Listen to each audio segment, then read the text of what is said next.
장현재의 마감 노트입니다. 전일장 정리하고 이슈까지 짚어드릴게요. 2023년 개묘년 새해 첫 거래일입니다. 지난해 참 다사다난했는데 이제 그건 뒤로 하고 새로운 한 해 투자 전략 잘 세우셔야겠죠. 그래서 올해 첫 거래일 제 마감일기 키워드는 까치가 올까입니다. 지난해 산타랠리는 찾아볼 수 없었는데다 마지막 거래일에 국내 증시 양시장이 주르르 급락하면서 기대했던 연말이 아니었죠. 국내 증시가 마지막 2거래일 연속 큰 폭의 하락세를 보이다 보니 새해가 돼도 1월 효과 기대해보기 어려운 거 아닌가? 이거 산타도 안 왔는데 과연 까치는 올까라는 생각이 많이 들어요. 1월 효과에 관련된 증권사 보고서 보고 넘어가실게요. 우선 현대차증권이 확률적으로 1월 효과 도래할 가능성이 높다는 보고서를 내놨습니다. 2001년 이후에 코스피가 13번 70%의 확률로 평균 0.9%의 수익률을 기록했다는 건데요. 관련해서 CG 올려주시길 바랍니다. 연준의 금리 인상 종료 시점이 빠르면 2월, 늦어도 3월 FOMC가 될 가능성이 높기 때문에 금리의 상방보다 하방 압력이 높아지는 구간이라면 1월 효과를 기대할 수 있을 듯하다고 분석했습니다. 그리고 여기에 더해서 삼성증권에서 재미있는 분석 결과를 내놨습니다. 자, 넘어가셔서 삼성증권 관련 차트를 보시면요. 1월에 1월 효과, 그러니까 증시가 상승해서 수익률이 좋기보다는 개인의 매수세가 짙다는 겁니다. 지난 2016년부터 2022년까지 국내 상장 주식의 월 평균 수익률 등을 분석했더니 개인 투자자들의 순매수 규모가 1월에 6조 원으로 1년 중에 가장 강했는데요. 오히려 4월의 수익률이 3.3%로 가장 높았다는 겁니다. 삼성증권 보고서도 함께 보실게요. 1월에 한 해를 시작하면서 투자에 대한 기대감이나 여러 투자 환경 변화 때문에 매수세가 몰리지만 이 실제 수익률은 성과를 보여주는 시간이 좀 필요하다는 해석인데요. 이 무작정 1월 효과를 기다리시기보다는 이제 상반기 들어서 증시가 점차 나아질 수 있다는 정도로 참고해 보실 수 있겠습니다. 지금 우리가 왜 1월 효과를 더 기다렸느냐 하면 이유는 하나죠. 바로 작년에 증시가 너무나도 안 좋았습니다. 2022 국내 증시 간략하게 정리하고 넘어가겠습니다. 작년 연초만 해도 3,000선 회복을 기대하던 시장이었습니다. 코스피가 1월 4일에 2,989포인트로 연중 최고점을 찍더니 러시아 우크라이나 전쟁이 일어났고 연준의 계속된 금리 인상과 고환율까지 덮치면서 9월 30일에 2,155포인트 최저치를 기록했고요. 2,236.40포인트로 한 해 장을 마쳤습니다. 2021년 말보다 24.9% 하락했는데 보시면 계단식으로 줄 하락하는 모습이었습니다. 코스닥도 마찬가지였죠. 1월 3일에 1,037포인트까지 올랐던 코스닥 지수였습니다. 그런데 이렇게 많이 떨어질 수 있나 싶어요. 10월 13일에 651.59포인트 최저치를 기록하더니 679.29포인트로 전년 말 대비 34.3% 하락하면서 지난해 마지막 거래일 장을 마쳤습니다. 수급적으로 보면 외국인과 기관이 주가 고점을 계기로 차익 실현에 나선 상황에서 주가를 그동안 끌어올려주던 개인 투자자들의 매수 체력이 약해지다 보니까 매물이 소화되지 않으면서 주가 하락이 나타난 건데요. 유가증권 시장에서 외국인과 기관이 각각 6조 8천억 원, 11조 3천억 원을 순매도해서 3년 새 매도세를 고수했지만 개인 순매수 규모가 16조 6천억 원으로 1년 전보다 4분의 1 토막이 났습니다. 코스닥 마찬가지입니다. 지난해 한 해 동안 외국인과 기관이 각각 4조 2천억 원, 2조 2천억 원 순매도했습니다. 반면에 개인이 8조 6천억 원어치를 사들여갔지만 주가 하락을 막기에는 좀 역부족이었죠. 보신 것처럼 유종의 미조차 거두지 못한 2022 시장에서 이제 2023년으로 넘어왔을 때 앞으로 시장이 어떻게 될지 전망은 예상하신 대로 좀 어둡습니다. 증권사 사이에서 3,000선 이상을 제시한 곳이 한 곳도 없고 대부분 코스피 상단을 2,600선 정도로 바라봤습니다. 심지어 보시면요. 여기 다올투자증권 같은 경우에는 하단을 1,940포인트로 잡았습니다. 그나마 DB금융투자가 지금 2,090선에서 상단 2,930선을 제시했는데 2,900선을 제시한 곳이 국내 증권사 중에서는 유일합니다.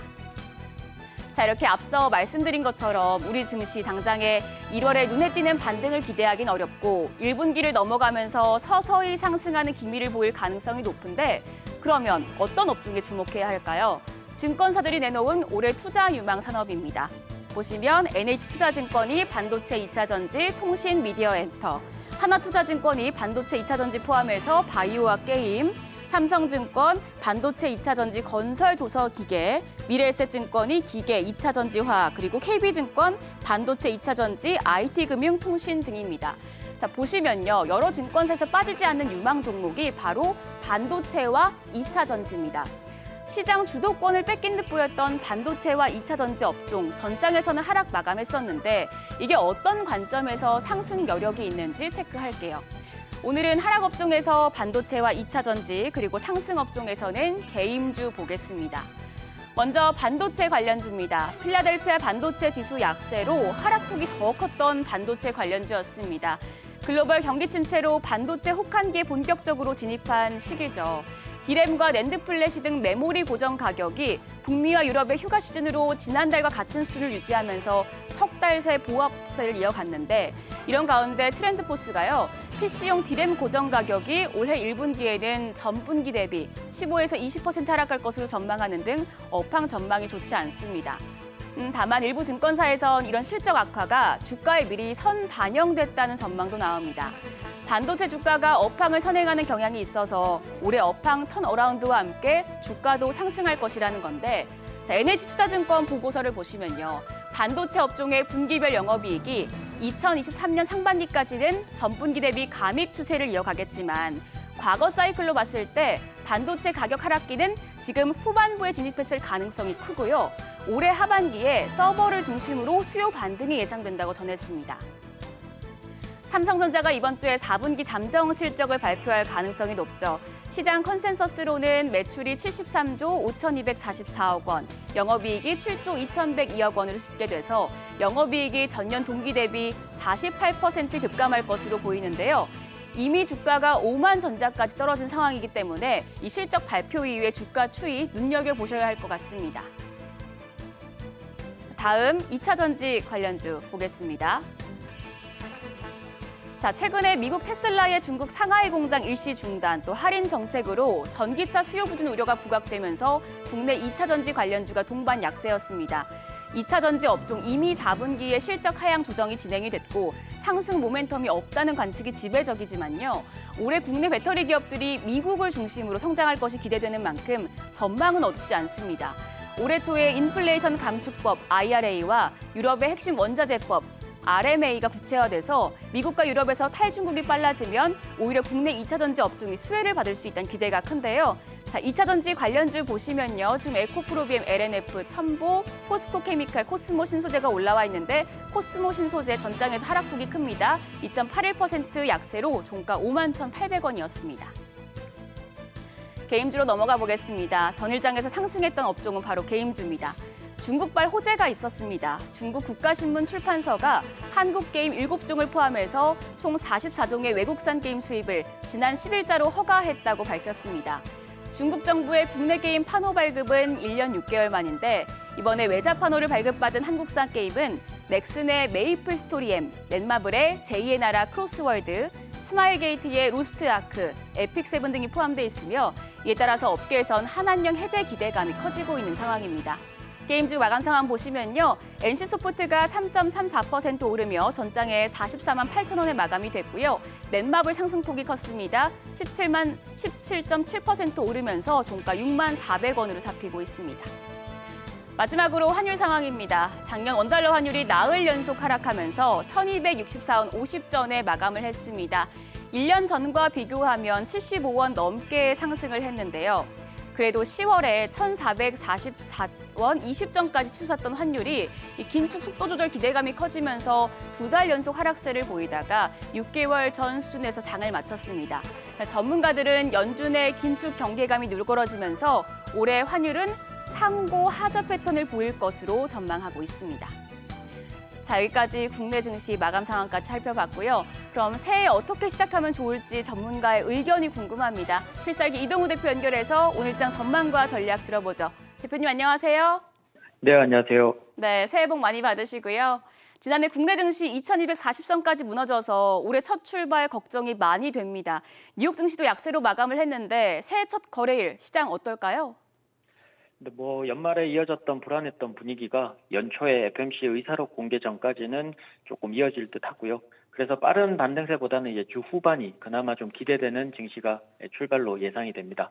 2008년 이후에 최악의 마무리를 한 국내외 증시는 연초에도 호재와 악재가 새로운 부분이 없어서 연초 경제 지표와 기업들의 실적 선방이 실제 확인이 되어야지만 조금 더 힘을 낼 수 있을 것으로 보이지만 여전히 저평가된 한국 증시에 대한 자금 유입은 언제든지 가능한 자리라고 보여집니다. 금일까지 일본과 중국, 미국까지 휴장이라서 국내 시장 거래량은 더욱 한산할 것으로 좀 보이고요. 중국의 봉쇄 완화 정책이 소비를 늘려서 시장 하락은 어느 정도 제한할 것으로 보입니다. 또한 시장 작년에 하반기 저점 부근으로 해서 저가 매수세 유입은 조금 더 쉬워질 듯한데요. 그리고 국내 정책으로는 이제 금융투자세가 2년을 다시 유예하게 되면서 그나마 시장의 불안감을 증폭시키지는 않을 것으로 보이며 금리 인상이 이어지고는 있으나 상승을 제한시킬 수 있어 보이고요. 원달러 환율이 1261원까지 하락한 상태로 이제 올해 연말에 추가적으로 이제 환율까지 내려준다라면 시장은 언제든지 이제 반등이 나올 수 있는 시점으로 보입니다.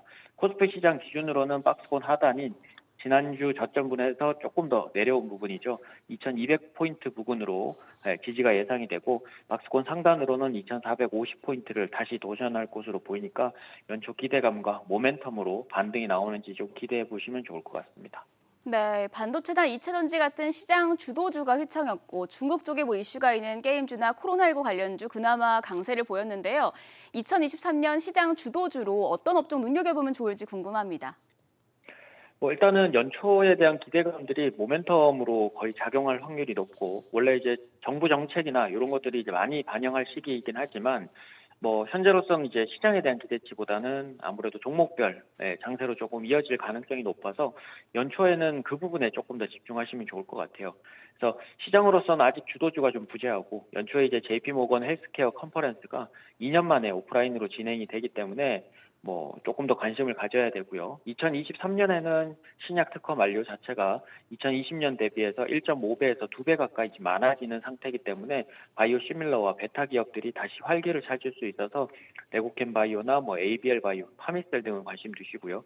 아무래도 가장 크게 이제 우리한테 영향을 줄 수 있는 건 이제 수출입 영향에서 30% 가까이 차지하고 있는 중국이 이제 시장을 다시 열기 때문에 그 방역 완화 조치로 인해서 코로나 확진자가 재차 급증함에도 불구하고 시장으로선 조금 더 볼 수 있는 부분이 있는데요. 물론 이제 소비 쪽으로는 이제 게임주를 전반적으로 좀 보시고 그리고 진단키트와 의료기기들은 당분간 반사 수혜가 조금 예상이 되기 때문에 이루다나 레이, 덴티움 등을 관심 두시고 그리고 한국 게임에 대한 파워너 개방을 지난주에 이제 하게 되면서 한한령 해제 기대감과 함께 게임주 전반적으로는 그나마 상승 모멘텀이 유지될 수는 있어서 액토즈 소프트나 T3, 조이시티 등을 관심 두시고 보시면 좋을 것 같습니다.